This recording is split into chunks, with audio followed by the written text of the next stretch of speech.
Monsieur le Président, je vous remercie. Monsieur le ministre de l'Intérieur, Madame la Secrétaire d'État, chers collaborateurs des ministres, chers collègues, les services de l'administration, maa ngi leen di nuyu yéen ñëpp di leen sant. C'est vrai am na ko taxaw fii léegi ne histoire dina bind c'est vrai dina ko bind histoire tamit dina bind leneen.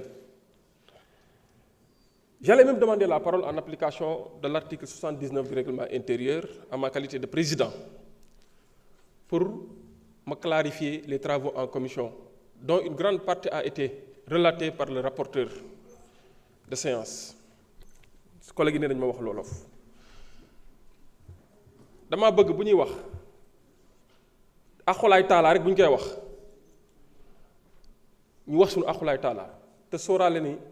c'est vrai suñu bàmmeel lañ taxaw di nga législature bi nit ñu transparent laa fi gis ñu limpide ñu irréprochable te nëbbuñu dara ci li ñuy def foofu nag da ngeen may ma gërëm les services législatifs féliciter leen rendre leen hommage jamono ji fi ñu bari fii toog caméra yi tàkkee la ñuy ñëw ñoom fii la ñuy fanaan ak ñun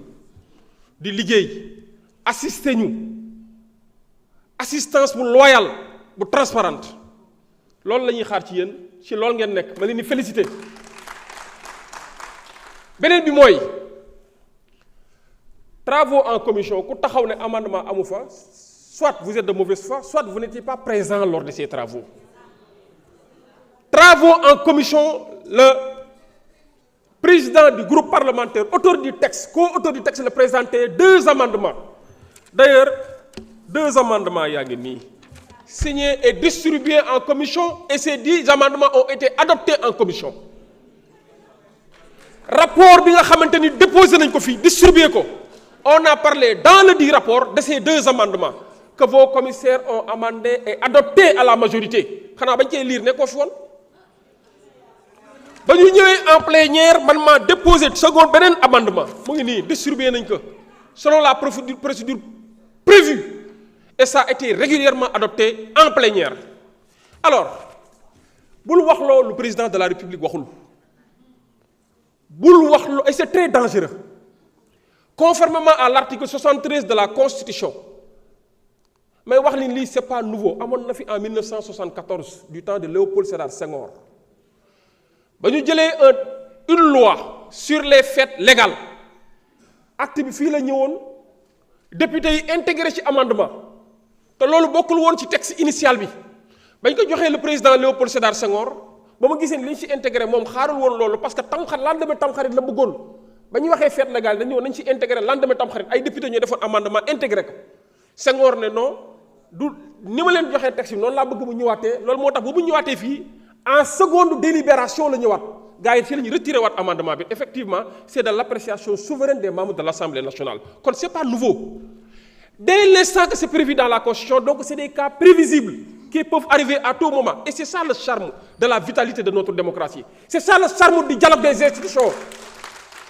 loolu moo lay xamal ne institution yaa ngi waxtaan et nous travaillons dans la complémentarité pour élaborer et voter des lois de la République.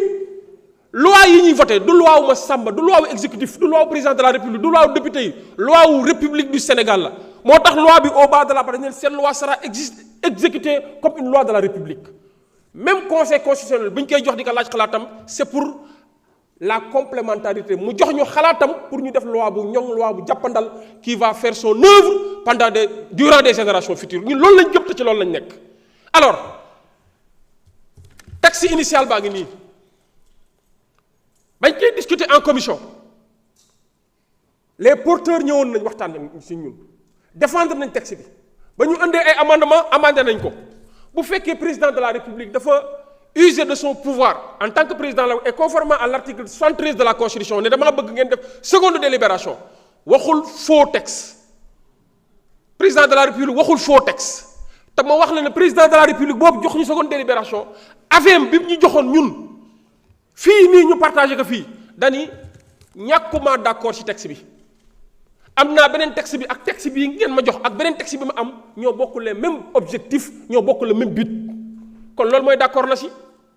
loolu mooy d'accord na si bu fekkee déggoo tubaab li muy wax loolu mooy d'accord naa ci parce que bu si d'accord woon day wax ni observation yi may def d'accord ma ci mais dani am naa beneen boo xam moo bii daanaka ñoo yem paquet de réforme la looloo andi ba mu ñu joxee seconde délibération ñu fexe ñu ñëwaat pour valider ana ban texte moo fàtte intégré benn amendement wala ban texte si beneen bi nga xam ne joxaat nañ ko ban moo ci baax ci ñaari texte yooyu ban moom la assemblée délibéré définitivement et officiellement mooy texte bi nga xamante ni incha allah moom lañ koy joxaat te mooy bi nga xam ne assemblée délibéré na ci en intégrant en commission li nga xam ne mooy premier amendement yi et en plénière bi nga xam ne mooy deuxième amendement bi. mbir mi loolu la demee te ñu bàyyi manipulation bi. merci. Il y a trop de manipulation dans ce pays. Merci. Honorable Ayib Daffé, rapporteur, vous avez la parole.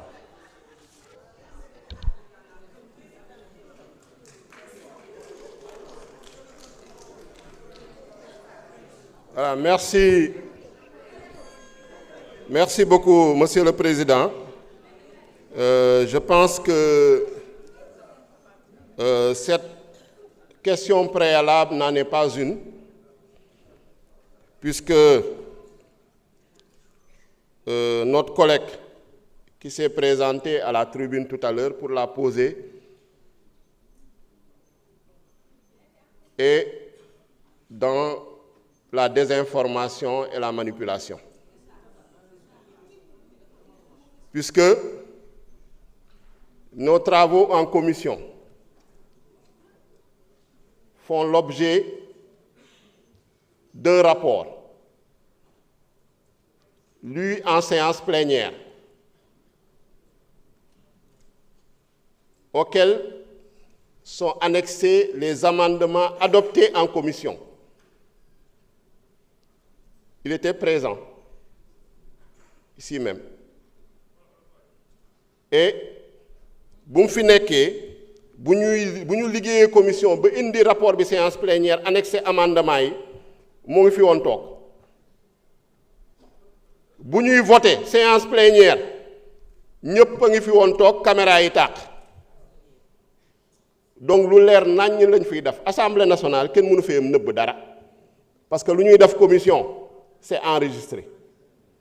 dañ ciy def rapport distribuer ko. Donc, les travaux en commission se sont régulièrement déroulés, les travaux en séance plénière se sont régulièrement déroulés. La loi a été adoptée le 28 avril 2026. loolu mooy dëgg lu fi keneen wax da ngay wax lu la neex maintenant yomb na nga ñëw par malhonnêteté di accuser administration bi di naan l'administration fait du faux ku ko wax yow yaa faux waaw ku ko wax yow yaa faux ku ne administration assemblée nationale fait du faux yow yaa faux